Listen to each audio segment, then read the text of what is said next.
భారతదేశం పరాయి పాలన దాస్య శృంఖలాలను ఛేదించి స్వాతంత్రాన్ని సాధించడానికి పోరాడుతోంది. ఆ సమయంలో ఆ పుణ్యభూమిలో అవతరించారు పూజ్య గురుదేవులు.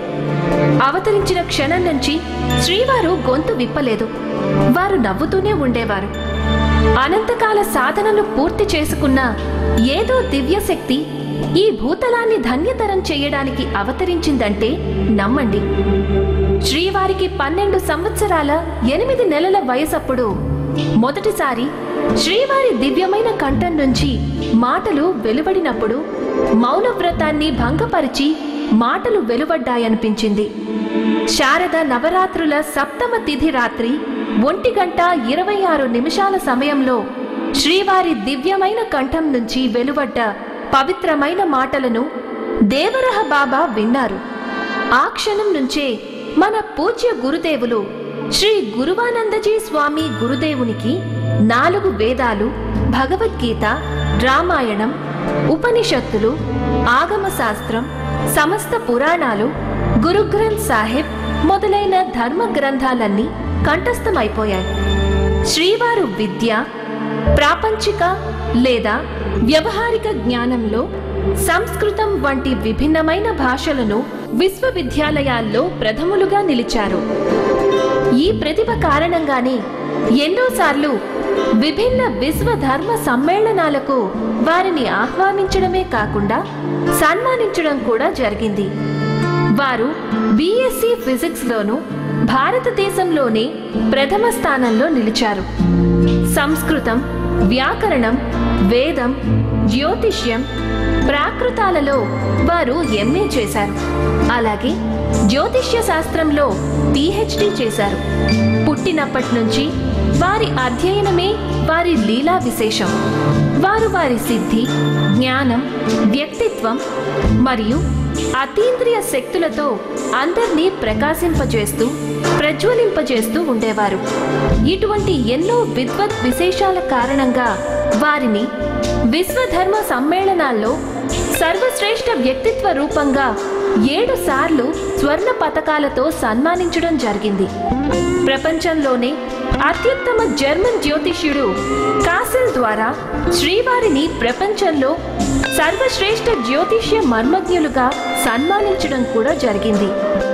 వారు అష్టసిద్ధులలోనూ ప్రపంచంలో లభ్యమవుతున్న 17,109 విధుల్లోనూ, అలాగే తంత్రంలోని మొత్తం 703 విధుల్లోనూ 12 సంవత్సరాల 6 నెలల వయసు నాటికే నిష్ణాతులయ్యారు. ఆ సిద్ధులు శ్రీ గురుదేవుల సాధ్యాలే కాని సాధనాలు కావు. అవి వారి డూయింగ్ కాదు, బీయింగ్. శ్రీ గురుదేవులు ఒక సిద్ధ ఆత్మ. ఎవరైతే అనుక్షణం ధ్యానం, యోగా, ఇంకా సాధన, అలాగే వారి వైదుష్యంతో తంత్రసిద్ధుల్ని ఇంకా మంత్రశక్తుల్ని సాధించి వాటిని మళ్లీ స్థాపించారు. వారు వారి శక్తుల్ని ఇంకా సిద్ధుల్ని మానవ కళ్యాణం కోసమే ఉపయోగిస్తున్నారు. శ్రీ గురుదేవులు మనకు కొత్త ధర్మాన్ని అందించడానికి రాలేదు. పైగా ధర్మంలో భాగంగానే జీవితంలోని అన్ని మార్గాల్ని చూపిస్తూ జీవన శైలి యొక్క దిశ, అలాగే దశలను ఆధ్యాత్మికత, ఉత్సాహాలతో పరిపూర్ణం చేయడానికి వచ్చారు. దానివల్ల మనం కుటుంబం నుంచి పరమాత్ముని వరకు చేసే యాత్రని ప్రేమపూర్వకమైన సున్నితత్వంతో చేయగలుగుతాం. ఆలోచనలు ఎన్నైనా ఉండవచ్చు, ధర్మం మాత్రం ఒక్కటే అంటారు శ్రీ గురుదేవులు. ధర్మం జీవన మార్గం. అది మనకు జీవితాన్ని జీవించే కళను నేర్పిస్తుంది. ధర్మం జీవితంతో పాటు అలాగే జీవితం తర్వాత కూడా తోడుగా ఉంటుంది.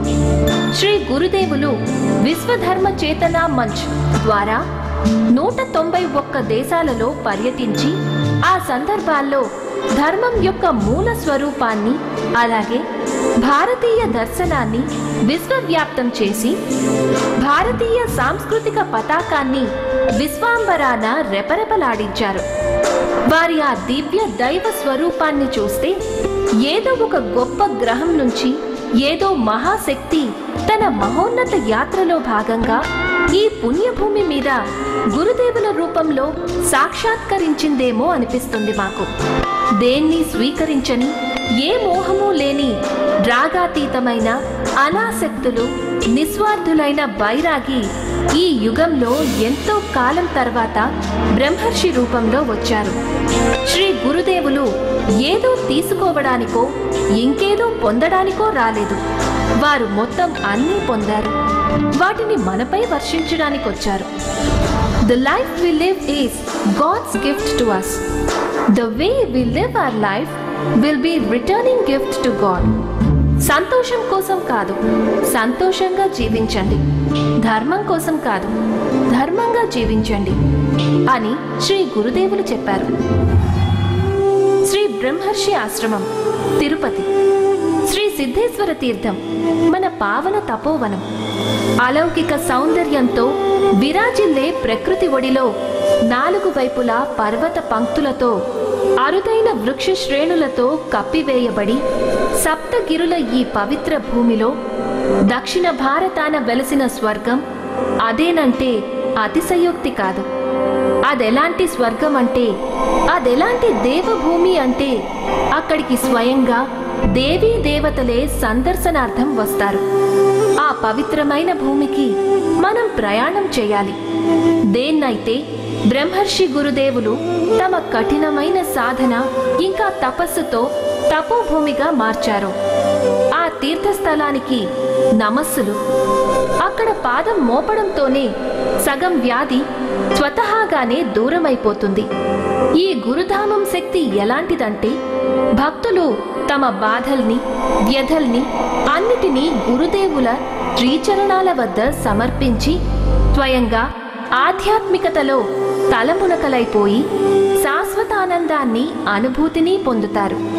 శ్రీ సిద్ధేశ్వర ధామం యొక్క తపోభూమిలోని పూజా గృహం నుంచి ఉదయం, సాయంత్రం మారుమ్రోగే గంటల శబ్దం, హారతి మరియు భజనల మధుర ధ్వనులు శ్రీ బ్రహ్మర్షి ఆశ్రమ వాతావరణాన్ని సదా పవిత్రంగానే ఉంచుతూ ఉంటాయి. శ్రీ గురుదేవుల ఆధ్యాత్మిక అమృత వాక్కులు కేవలం భక్తుల జీవిత సత్యాల గురించి వివరించడమే కాదు, మరోపక్క జీవితాల దిశా దశలను కూడా మార్చేస్తాయి. వసుధైక కుటుంబం అనే భావనతో విరాజిల్లే ఈ తీర్థస్థలం వర్ణం, జాతి, వర్గ భేదాలన్నిటికీ అతీతమైనది. ఇక్కడ అన్ని ధర్మాలకు చెందినవారు విశ్వ కుటుంబంలా ఉంటూ ఉంటారు. శ్రీ గురుదేవులు ఎప్పుడూ అంటూ ఉంటారు, సిగ్గుపడకండి, సంకోచించకండి, ఇది మీ తల్లిదండ్రుల ఇల్లు లాంటిది, ఎప్పుడు కావాలంటే అప్పుడు వచ్చి వెళ్ళండి అని. శ్రీ బ్రహ్మర్షి ఆశ్రమ దేవభూమిలో అన్ని ధర్మాల దేవీ దేవతల ఆలయాలను ఎన్నిటినో నిర్మించడం జరిగింది. ఇంకా ఎన్నో నిర్మాణ దశలో ఉన్నాయి. అవే శ్రీ గురుదేవుల విశ్వధర్మ పరివారం అనే స్వప్నాన్ని సాకారం చేయనున్నాయి. ప్రస్తుతం ఆశ్రమంలో శివాలయం, ప్రార్థనాలయం, మాతా ఉత్సవ హాలు, అతిథి గృహం, భోజనశాల, జైన తీర్థం కరులు, ఇంకా మహాపురుషుల పేరిట గోశాలలు ఉన్నాయి. గురు భక్తుల విశ్వాస కేంద్రమైన శ్రీ గురు మందిరం, శ్రీ లక్ష్మీనారాయణ మందిరం మొదలైన వాటిని నిర్మించవలసి ఉంది. ఎక్కడైతే ఆనందమయంగా శ్రమిస్తూ ఇంకా భక్తి కలిగి ఉంటూ కర్మ బంధనాలను తెంచుకుంటారో దాన్ని ఆశ్రమం అంటారు. ఆశ్రమం అనేది ఆ ప్లస్ శ్రమ శబ్దాలతో ఏర్పడింది. అంటే సేవా కార్యక్రమాలతో ఆశ్రమాన్ని తమ ఇల్లుగా భావిస్తూ ఇంకా ఇంకా శ్రమించాలి. ఆ శ్రమ శారీరకమైన, మానసికమైన, ఆర్థికమైనదైనా కావచ్చు. కలిసిమెలిసి సాగించే శ్రమదానంతో ఆశ్రమ నిర్మాణం జరుగుతుంది. ఎక్కడైతే ఒకవైపు శ్రీ బ్రహ్మర్షి ఆశ్రమంలో శ్రీ గురుదేవుల కఠిన తపస్సు, సాధన ఇంకా అనూహ్యమైన శక్తులతో తపోభూమికి ప్రాణం పోశారో, అక్కడే మరోవైపు భక్తుల అంచలంచల శ్రద్ధ, భక్తి, విశ్వాసం, సమర్పణ ఆ తపోభూమిని సప్తవర్ణాలతో సమ్మోహనంగా తీర్చిదిద్దింది. సప్తగిరుల పవిత్ర భూమి తిరుపతికి మీ అందరికీ స్వాగతం. ఇక్కడ గురు దర్శనంతో పాటు దైవ దర్శన ఫలం కూడా మిమ్మల్ని పుణ్యంలో భాగస్వాముల్ని చేస్తుంది. గురుదేవుల ఉపదేశం: సేవ, విద్య, సాధన, మానవ సేవే అన్నిటికంటే గొప్ప సేవ. ధర్మమే సేవ, సేవయే పూజ. స్వార్థానికి అతీతంగా ఎదిగి పరుల జీవితాల్ని ఉద్ధరించడానికి ప్రేరణగా, సాయంగా నిలవండి. శ్రీ గురుదేవులు ఏమంటారంటే, ధర్మం పరమార్థాన్ని మార్చాల్సి ఉంటుంది. సేవ, విద్య ఇంకా సాధన మూడింటిని కలిపి ఉంచితే అప్పుడే ధర్మం నిలబడుతుంది. సేవ అంటే అవసరార్థులకు సహాయం, విద్య అంటే అందరినీ ఒక్కటి చేయడం, సాధన అంటే స్వయంగా చేయడం. ఇదే స్వధర్మాన్ని ఇంకా పరధర్మాన్ని రెండింటినీ కలిసికట్టుగా కలిగి సాగండి. జీవితాన్ని కేవలం ప్రదర్శనగా మాత్రమే భావించకండి, ఆత్మదర్శనంగా జీవించండి.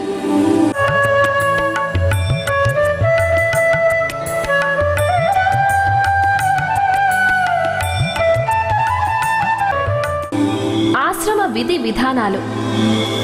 విశ్వ కళ్యాణం అనే భావనలో తల మునకలయ్యే శ్రీ గురుదేవులది ఎంతటి కరుణామయ వ్యక్తిత్వం అంటే, వారు అహర్నిశలు దుఃఖితులు, నిస్సహాయులు, అలాగే పీడితులను ఎలా రక్షించాలి అని ఆలోచిస్తూ ఉంటారు. గురుదేవుల ఈ స్వప్నాన్ని సాకారం చేయడానికి ఆశ్రమ ప్రతినిధులైన గురు భక్తులు విద్య, సేవ, సాధనల ప్రాజెక్ట్ విషయంలో ఎన్నో విధి విధానాలను రూపొందిస్తున్నారు. విద్య, సేవ, సాధనలనే భావనలను అనుసరించి ఆశ్రమంలో ఇంకా ఎన్నో మిగిలిన కేంద్రాల విధి విధానాలను అమలు చేస్తున్నారు. విద్యలో భాగంగా వేలాది పిల్లలకు ఎలాంటి రుసుము లేకుండా విద్య, పుస్తకాలు, అలాగే స్టేషనరీ వితరణ కార్యక్రమాలను అందిస్తున్నారు. సేవలో భాగంగా ఆరోగ్య పరీక్షలు, కంటి చికిత్స క్యాంప్, రక్తదాన శిబిరం, క్యాన్సర్ పరీక్ష క్యాంప్, వికలాంగులకు సేవలో భాగంగా కృత్రిమ పాదాలు, వీల్ చైర్లు, ట్రైసైకిళ్లు, అలాగే వారి జీవనోపాధికి అవసరమైన వస్తువులన్నింటినీ అందించడం, అవసరమైన వారికి సహాయం చేయడం, వృద్ధాశ్రమంలో సేవ సహకారాలు, మానసిక వికాసం కలగని పిల్లల సేవ, అనాథాశ్రమంలో సహకారం మొదలైనవి. మత్తు నుంచి విముక్తి ప్రణాళికలో భాగంగా శ్రీ గురుదేవుల ప్రేరణతో లక్షల భక్తులు మత్తు పదార్థాలు తీసుకోమన్న సంకల్పం చేస్తున్నారు.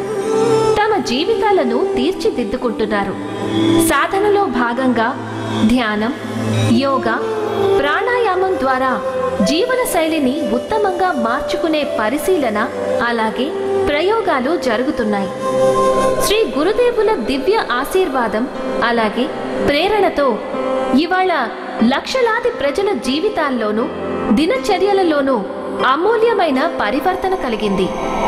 లక్షలాది ప్రజలు ఆయన చల్లని నీడలో ధన్యులవుతున్నారు.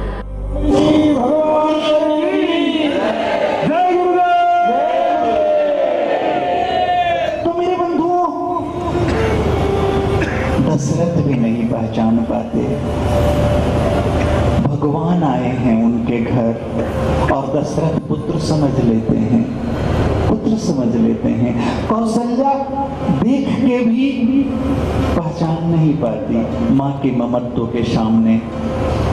तो मेरे बंधुओं, परमात्मा और तुम्हारे बीच में अगर कोई भी चीज आया तो परमात्मा का रूप बदल देगा, परमात्मा का रूप बदल देगा। और हम सब एक बड़े हम सब में कमी है, उस कमी को रोज हम करते जा रहे हैं कि परमात्मा के पास भी जाकर हम पदार्थ की कामना करते हैं। क्या मूर्खता है! परमात्मा के पास भी जाकर पदार्थ की कामना करते हैं जो उसी की बनाई हुई है और जो तुम भी तो कमा सकते हो, लेकिन परमात्मा तुम नहीं कमा सकते। परमात्मा तुम नहीं कमा सकते, लेकिन वो तो तुम कमा सकते हो। तो हम अमूल्य के पास जाते हैं और मूल्यवान चीजों की कामना करते हैं। मैं कहता हूं एक चीज जानो, दशरथ नहीं पहचाने, कामना रही उनके अंदर, तो राम के आने पर परम ब्रह्म परमात्मा आया है पूरे सखा के साथ, चारों भाइयों के साथ, चारों वेदों के साथ, चारों दिशाओं के साथ, चतुर्थ बद्ध के साथ, चतुर्शक्तियों के साथ, चतुर्निधि के साथ, चतुर्मुक्त के साथ, चतुर्प्रणत के साथ, चतुर्अद्भुत के साथ, चतुर्कृत के साथ, चतुर्शब्द के साथ, चतुर्अद्भुत के साथ 7268 चतुर्थ वध है। अगर मैं नाम लूं तो पूरा रात गुजर जाए। मेरे बंधुओं, इतना इस चारों 7000 शक्तियों को इकट्ठा किया है और 4 रूप में बांटा है और परमात्मा 3 भाइयों को दे दिया है, जो लक्ष्मण है, भरत है और शत्रुघ्न है। तो मेरे बंधुओं, पूरी सखा के साथ प्रभु लौट आया है और उसका भी जिसके घर में आया है वो खुद उसी के शोक में मर जाता है और प्रेत योनि में भटकता है। बीच में कामना आ जाती है। परमात्मा घर में आया, ईश्वर घर में आया और कामना आ जाती है बीच में। तो मेरे बंधुओं, तुम परमात्मा के पास कुछ पदार्थ की कामना मत करना। आ गए हो, पवित्र हो जाना, पूरी पात्रता को साफ कर लेना। रोज तुम भगवान को अभिषेक करा रहे हो, अपने खुद के मन और हृदय का भी तो अभिषेक कर लिया कर। धो ले उसको, धो उसको, वो तो जन्मों जन्म से गंदी पड़ी है, वो पड़ी हुई है। इस अभिषेक को करते हो, उस मैल को कब धोओगे? कब धोओगे? अब न करोगे तो कब करोगे? फिर मानव जन्म मिले कि नहीं कौन जानता है, और फिर ये माहौल मिले कि नहीं कौन जानता है। अगला पल जीवन के किस गली में शाम हो जाए किसे पता है। तो ये मौका मिल गया है, अब मत चुको चौहान, मत चुक जाना। कौन जानता है अगला श्रावण हम में से कौन देखेगा और कौन नहीं देखेगा, किसको पता। आशा में तो जी रहे हैं कि हम देखेंगे, लेकिन क्या पता होता है। तुम शाम में किसी से बात करते हो और सुबह सुनते हो तो नहीं है, तुम कहते हो कैसे हो गया, मैं तो 2 घंटे पहले बात किया। तो जब उसके साथ हो सकता है तो क्या हमारे और तुम्हारे साथ नहीं हो सकता? तो इसलिए इस पल को मत जाने देना। इसी श्रावण में अपने जन्म जन्म के कर्म बंधन और आत्मा पर बैठी हुई मैल है, उसे धो डाल, उसका भी अभिषेक कर डाल। శివ పురాణంలో భగవంతుడి మహిమలను వర్ణిస్తూ ఆయన పూజ యొక్క విశేష మహత్యాన్ని చెప్పడం జరిగింది. శ్రావణ మాసంలో సాగర మథనం ప్రారంభమైనట్టుగా ఆధారాలు కనిపిస్తున్నాయి. ఈ మాసంలోనే భగవంతుడు హాలాహలాన్ని సేవించాడు. విషం ప్రభావాన్ని తగ్గించడానికి దేవగణమంతా పరమశివుడి మీద నీళ్లు చల్లడం ప్రారంభించింది. శివారాధనలో త్రినేత్రం, త్రిగుణం, త్రితత్వంలకు విశేష మహిమలను ప్రకటించడం జరిగింది. అలాగే త్రిదళం అనగా బిల్వపత్రం 3 జన్మాల పాపాలను సంహరించేదిగా చెప్పబడింది. త్రిదళం త్రిగుణాకార త్రినేత్రం చ త్రియాయుధం త్రిజన్మ పాప సంహార బిల్వపత్ర శివార్పణం. సృష్టికర్త బ్రహ్మ మొట్టమొదట ఏ ప్రాచీన గ్రంథాన్ని అయితే రచించాడో దాన్ని పురాణం అనే పేరుతో పిలుస్తుంటారు. ఈ ధర్మ గ్రంథంలో ఒక్కో శ్లోకం ఎంత విశేషమైనదన్న గౌరవం, విశ్వాసం ఉన్నాయి. మానవ జాతి హితం కోసం ద్వైపాయన వేదవ్యాసుల వారు ధర్మ గ్రంథమైన ఈ పురాణాన్ని 4 లక్షల శ్లోకాల్లో సంపుటీకరించారు. ఆ తర్వాత ఆయన దాన్ని 18 పురాణాలుగా విభజించారు. ఆ విధంగా శివపురాణం రూపంలో ఈ పవిత్ర గ్రంథం రూపకల్పన జరిగింది. అది శాశ్వతమైనది, సనాతనమైనది, అలాగే ధర్మమైనది. మానవ జీవితం ఈ పురాణాల మీదే ఆధారపడి ఉంటుంది. అత్యంత ప్రాచీన గ్రంథం కావడంతో పాటుగా జ్ఞానం, వివేకం, బుద్ధి, ఇంకా దివ్య ప్రకాశాల అపురూప ఖజానాలే ఇవి. వీటిల్లో ఎన్నో విశేషాలు ఉన్నాయి. సృష్టి, ధార్మిక విషయాలు, అర్చన విధులు, ప్రతిస్వర్గ, అలాగే అనేక యుగాలు, మన్వంతర, సూర్యవంశ, చంద్రవంశాల చరిత్ర, ఇంకా వంశక్రమాల విషయ వర్ణన అందులో ఉంటాయి. వాటిలో ఉన్న విషయాల వల్ల లభించే వెలుగు మన జీవన శైలిని మరియు ఆలోచన విధానాన్ని ప్రభావితం చేస్తుంది. ఇక శివ పురాణానికి సంబంధించినంత వరకు అందులో భగవంతుడైన శంకరుడి గుణగణాలు ఉంటాయి. పరమశివుడు స్వయంభువు, శాశ్వతమైనవాడు, అలాగే ధర్మం కూడా. ఆ కారణంగానే బృహత్ పురాణంలో శివ పురాణం సర్వశ్రేష్టమైన విశిష్టమైన పురాణంగా ప్రసిద్ధికెక్కింది. అందులో భగవంతుడి వివిధ రూపాలు, జ్యోతిర్లింగాలు, భక్తులు, అలాగే భక్తికి విశేషాలు ఎన్నో ఉన్నాయి. అందులో శ్రావణ మాసాన్ని భగవాన్ శివుడి మాసంగా పేర్కొనడం జరిగింది. పరమశివుడిని తన జీవితాల్లో అంగీకరించి తపస్సు చేసిన వారికి సాక్షాత్కరిస్తాడు. ఆ విధమైన అవకాశాన్ని ఉపయోగించుకుని అద్వితీయ తపమాచరించిన వారి జీవితాల్లో శాశ్వతంగా నిలిచిపోతాడు.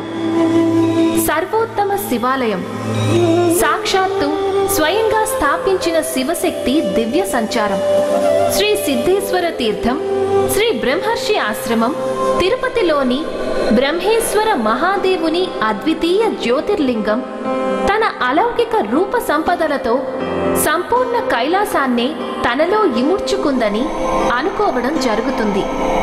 భారతదేశంలోనే కాదు, మొత్తం విశ్వంలో మనకు ఎక్కడ ఇంతటి అద్వితీయ, దివ్యమైన, దుర్లభమైన పరమశివుని రూపం కనిపించదు అని భావించే ఆ దైవాన్ని దర్శించడం వల్ల భౌతిక, ఆధ్యాత్మిక సుఖాలను, శక్తులను కూడా అనుభూతి పొందవచ్చు. దక్షిణ భారతదేశంలో మొట్టమొదటిసారిగా కని విని ఎరుగని స్థాయిలో ఆగస్టు 1వ తేదీ నుంచి 29వ తారీఖు వరకు అత్యద్భుతంగా శ్రీ బ్రహ్మర్షి ఆశ్రమంలో ఉత్సవాలు జరగనున్నాయి. ఆశ్రమంలో దక్షిణ భారతంలో మరెక్కడా లేని పరమ పవిత్రమైన 12 జ్యోతిర్లింగాలు ఒకే చోట ప్రతిష్ఠింపబడి, ఈ సందర్భంగా వేద పండితుల ప్రత్యేక పూజలతో భక్త కోటిని తరింపజేయనున్నాయి.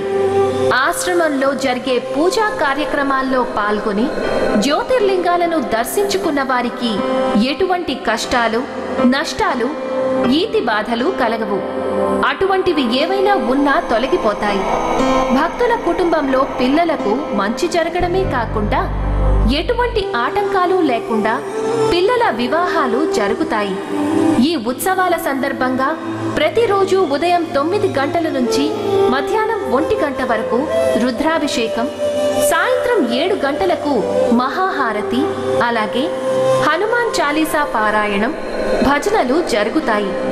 ఈ పూజా పురస్కారాలు జరిగే రోజుల్లో ఆశ్రమంలోని జ్యోతిర్లింగాలను, ఆలయాలను దర్శించి పూజలు చేస్తే జీవన్ముక్తి కలుగుతుంది. మనసులోని కోరికలు తీరి మనశ్శాంతి కలగడమే కాకుండా పిల్లలకు మంచి భవిష్యత్తు ఏర్పడుతుంది. అందుకే శ్రీ బ్రహ్మర్షి ఆశ్రమం అందరికీ ఆహ్వానం పలుకుతోంది. సకుటుంబ సపరివార బంధుమిత్ర సమేతంగా తరలిరండి. ఆధ్యాత్మిక వైభవంలో మమేకం కండి. గురుదేవుల ఆశీర్వాదం, పరమశివుని ఆశీస్సులతో సకల శుభాలను పొందండి. ధన్యులు కండి. శ్రావణ మాసపు ఈ పుణ్య పర్వదినాల సందర్భంగా శ్రద్ధాభక్తులతో, పరమాత్ముని స్మరణతో ఆయన సాక్షాత్కారం సాధ్యమే. అందుకే మహాశివుణ్ణి దర్శించుకోవడానికి మరియు ఆశీర్వాదం పొందడానికి అందరికీ సాదర ఆహ్వానం. శ్రీ బ్రహ్మర్షి ఆశ్రమం, రామాపురం, రామచంద్రాపురం మండలం, Tirupati. Phone number 224-7056 224-7059. Mobile number 9866622049.